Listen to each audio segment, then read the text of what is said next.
ఇంత మోసం చేస్తారు అని గత ప్రభుత్వం టీఆర్ఎస్ ప్రభుత్వం అలాగే మోసం చేసింది, ఈ ప్రభుత్వం కూడా అలాగే మోసం చేసిందని మహిళలు చెప్పుతుంటే చాలా బాధాకరం అనిపిస్తుంది. మహిళలకు పెద్దపీఠం వేసి మీకు ఇచ్చిన హామీలు వెంటనే 100 రోజుల్లో పూర్తి చేస్తానని చెప్పిన సీఎం రేవంత్ రెడ్డి గారు ఇప్పటి వరకు దాని గురించి మాట్లాడింది లేదు, దానికి ఒక కమిటీ వేసింది లేదు, దానిపై దృష్టి సారిస్తుంది లేదు. ఇకపై ఇంకా మహిళలకు చిన్నపిల్లల పైన జరుగుతున్న అత్యాచారాల అన్యాయాలకైతే అసలు లిమిట్ లేకుండా పోతుంది. కాంగ్రెస్ ప్రభుత్వం పాలనకు వచ్చి 8 నెలలు పూర్తయినప్పటికీ కూడా ఇప్పటికీ మన రాష్ట్రంలో 22 కేసులు రిపోర్ట్ చేయడం జరిగింది. దానికి చిన్నపిల్లలకి సంబంధించి 1835 కేసులు child rape cases, 817 sexually assault cases, ఇంకా 50% అయితే డౌరీ హెరాస్మెంట్ కేసెస్, డౌరీ డెత్సే మనం చూస్తున్నాం. నిన్నగాక మొన్న రీసెంట్గా జూలై 2వ తారీఖు, నేను పేర్లు చెప్పాలనుకోవట్లేదు ఎందుకంటే యాజ్ అ మహిళగా నేను సాటి పిల్లల పేర్లు మహిళల పేర్లు నేను చెప్పుకోవాలనుకోవట్లేదు. 3 ఏళ్ల అమ్మాయి పైన ఆసిఫాబాద్ సిరిపురం గ్రామంలో మొన్న జూలై 2వ తారీఖున రాజేందర్ అనే వ్యక్తి 3 ఏళ్ల పసిపాపని తీసుకెళ్లి అత్యాచారం.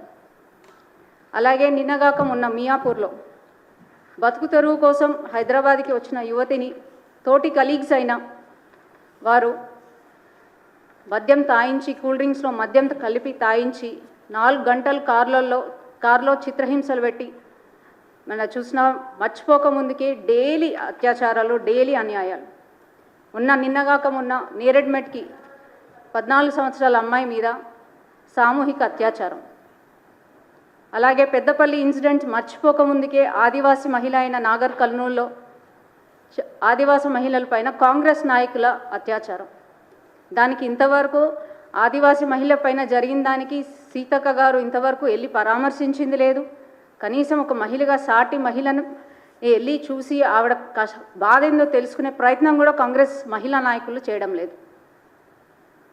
నగర నడిబొడ్డులో ఇన్ని అరాచకాలు, అత్యాచారాలు జరుగుతుంటే హోమ్ మినిస్ట్రీ చేతిలో పెట్టుకున్న రేవంత్ రెడ్డి గారు అసలు ఇంత కూడా స్పందించకపోవడం మహిళలుగా మాకు చాలా బాధ కలిగిస్తున్న విషయం.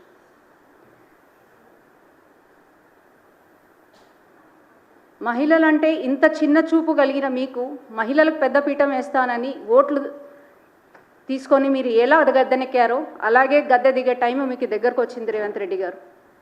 మీకు చేత కాకపోతే హోమ్ మినిస్టర్ పదవి నుంచి పక్కకి తప్పుకొని ఆ పోర్ట్ఫోలియోని వేరేకిచ్చి కొంచెం మన సమాజంలో, రాష్ట్రంలో మహిళలు, చిన్నపిల్లలు ఎట్లాంటి అరాచకాలకు అన్యాయం గురవుతున్నారో ఒక నివేదిక తీసుకొని మీరు రానున్న రోజుల్లో దీన్ని అరికట్టే విధంగా మీరు ప్రయత్నాలు చేపడతారని ఆశిస్తున్నాం. అలాగే గంజాయి మత్తులో విచ్చలవిడిగా డ్రగ్స్, గంజాయి విచ్చలవిడిగా తెలంగాణ వ్యాప్తంగా ఇంతకుముందుకు ఎన్నడూ లేనంత విధంగా యువకులు దాన్ని బారిన పడి వాళ్ళ జీవితమే కాకుండా దాంట్లో మహిళల్ని, చిన్నపిల్లల్ని కూడా వాళ్ళు ఏం చేస్తున్నారన్న విచక్షణ జ్ఞానం లేకుండా ప్రవర్తిస్తున్నారు. ఉక్కు పాదంతో అరికెడతామన్న మద్యాన్ని 24 hours 24/7 పబ్బులు నడుపుతున్నారు. దానిపై ఏ చర్యలు లేవు. సో వెంటనే ఇవన్నీ మహిళా సమస్యలను దృష్టిలో పెట్టుకొని 6 గ్యారెంటీలలో మహిళలకు సంబంధించిన గ్యారెంటీలను వెంటనే మీరు అమలు చేయాలని, తర్వాత ఈ మహిళలకి జరుగుతున్న ఏవైతే అత్యాచారాలు, అన్యాయాలు వెంటనే అరికట్టే విధంగా జూలై 9వ తారీఖున ఉదయం 10 గంటల నుంచి 1 గంట వరకు రాష్ట్ర మహిళా మోర్చా ఆధ్వర్యంలో మా రాష్ట్ర అధ్యక్షులు గౌరవనీయులు పెద్దలు కేంద్ర మంత్రి వర్యులు కిషన్ రెడ్డి గారు సూచన మేరకు ఇందిరా పార్క్ ధర్నా చౌక్ దగ్గర పెద్ద ఎత్తున మహిళలతోని మేము ధర్నా చేపట్టబోతున్నాం. దీనికి పెద్ద ఎత్తున మహిళలందరూ పాల్గొని ఈ యొక్క ధర్నాని విజయవంతం చేయాల్సిందిగా ప్రతి ఒక్క మహిళని కోరుతూ, ఇకనైనా కాంగ్రెస్ ప్రభుత్వం మహిళలు వాళ్ళకి జరుగుతున్న అన్యాయాలకి, వాళ్ళకి ఇచ్చిన గ్యారెంటీలకి వెంటనే మీరు సమాధానం చెప్తారని ఆశిస్తున్నాము.